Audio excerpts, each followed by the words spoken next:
Oke, di video kali ini gue bakal pertama itu kita bakal bongkar kabel adaptor CDI nya. Nah, karena kemarin kan kabelnya tuh panjang, jadi ini hasil solderannya. Setelah itu jangan lupa disolder itu. Setelah itu kabel hampir 3 mata sama yang 2 lagi buat warnanya itu cuma satu warna. Oke, karena bangku cewek.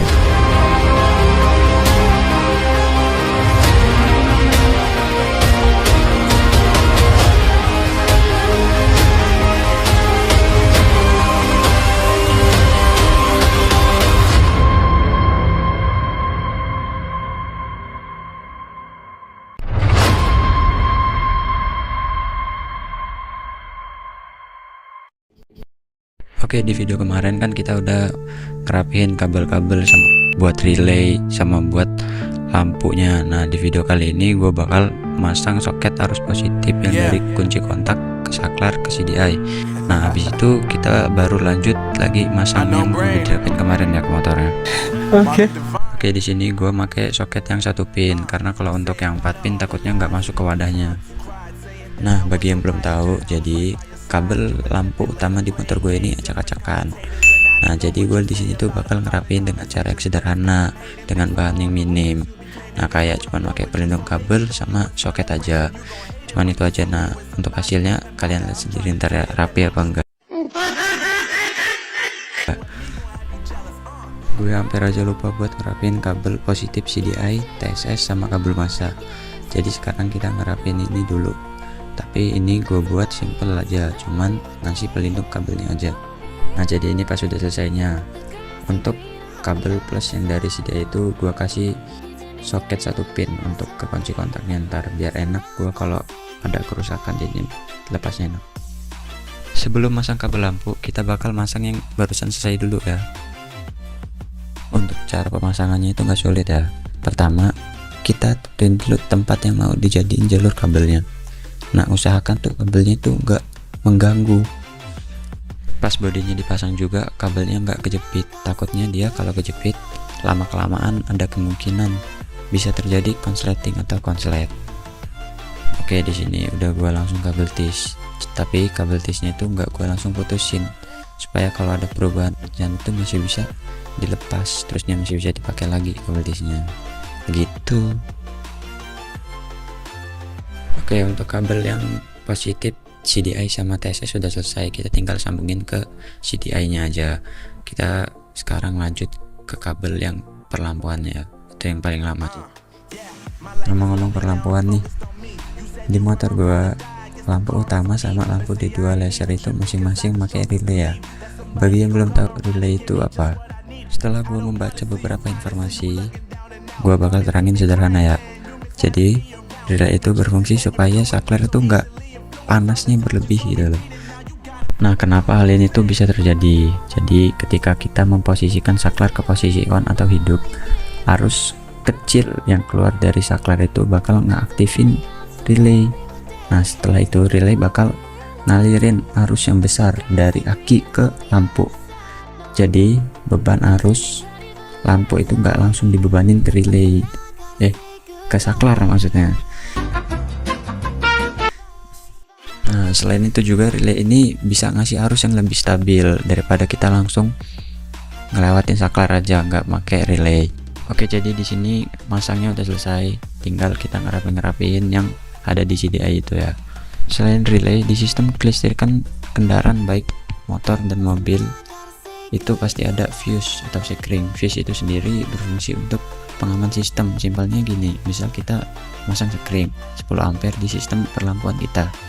Ketika terjadi konsleting pada kabelnya atau sistemnya, secara otomatis tuh sekring bakal putus. Nah, jadi tidak terjadi kebakaran. Nah, selain konsleting juga ketika arus yang berlebih, misal 12 ampere, sedangkan sekring yang kita pasang itu 10 ampere. Ketika arus 12 ampere itu masuk atau melewati sekring, maka otomatis sekring bakal putus. Nah, jadinya itu nggak terjadi konsleting, mencegah gitu. Atau nah, untuk kabel lampunya itu kita lewat bawah sasis ya, biar nggak nyangkut kedudukannya atau ke bodinya lah. Oke, di sini kita bakal ngasih kabel plus sama kabel min yang dari kontak, terus juga kabel fuse yang dari relay. Nah, kita ini bakal ngetes relaynya itu apa enggak ya. Kita kan udah pasang nih, kita bakal tes sekarang. Kalau bunyi cetek-cetek berarti hidup, begitu. Tes. Oke, kan terlihat tuh cetek. Nah, berarti hidup 100% hidup, berarti lampunya jadinya aman. Jadi kita bakal lanjut lagi ngerapin yang sebelah sana atau sebelah CDI nya itu. Jadinya kan yang di sebelah sini tuh gua kasih relay buat yang lampu utama. Nah, di sebelah kiri yang dekat CDI itu gua kasih relay buat lampu D2, begitu. Oke, karena udah bahas relay, fuse, kita lanjut lagi ya bahas aki dan saklar. Aki itu berfungsi untuk penyedia atau penyuplai, ya bisa juga penyimpan lah ya listrik, sedangkan saklar itu untuk memutuskan dan menghubungkan arus listrik. Ya ini pasti orang-orang udah pada tahu lah ya, tapi mungkin ada yang belum tahu ya kan, gua kasih tahu aja. Nah, setelah bahas komponen-komponennya, gua bakal bahas diagram lampu di motor gua karena gua pakai relay. Jadi kita bahas yang relay itu dulu ya. Nah, disclaimer dulu, gua pakai relay yang 4 kaki. Oke, karena masang kabelnya udah selesai, jadi kita lihat hasilnya.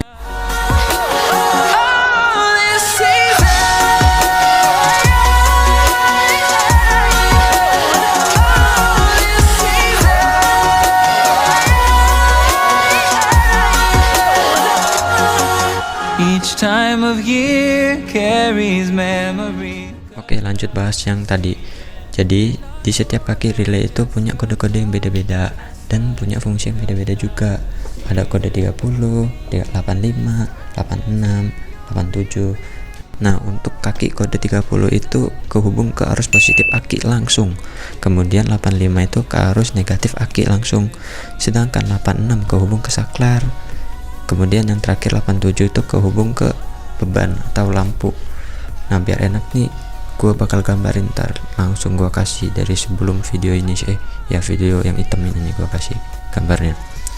Siapa tahu beberapa dari kalian tuh ada yang mau masang gitu kan, siapa tahu, ataupun belum tahu mau tahu aja gitu. Nah, tapi jangan skip dulu videonya ya, jangan langsung pindah video gitu, jadinya ntar ada kesimpulannya juga ya. Ntar gue liatin juga hasil lebih detailnya ya, jadinya lebih bagus apa lebih jelek apa mendingan gitu kan. Oke, jadi ini pas udah selesainya ya, jadi gue deketin aja lah gitu. Ada fuse, ada relay di situ. Fuse nya ada 3 biji.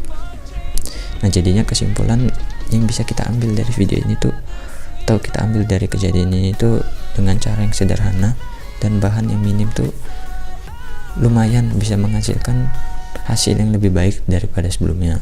Tapi bohong. Kemudian yang kedua, selain itu juga kita bisa ngelihat ya kan kemarin tuh kabelnya warnanya sama, semua merah. Bisa kita lihat juga ya kan, kesamaan kabelnya itu bisa membuat kebingungan dan memperlambat pengerjaan gitu. Kalau kabelnya beda-beda warnanya kan enak gitu, gua nggak usah nandain lagi gitu kan. Oke, jadi terima kasih ya buat yang udah nonton. Nah, ini jadi video kedua gua, jadi itu ngomongnya masih ya terbata-bata lah, jadinya kayak ngeraba gitu. Ada beberapa juga yang gua catat karena gua nggak bisa ngapalin gitu, masih belum bisa ngapalin, jadinya thank you udah mampir. You came into my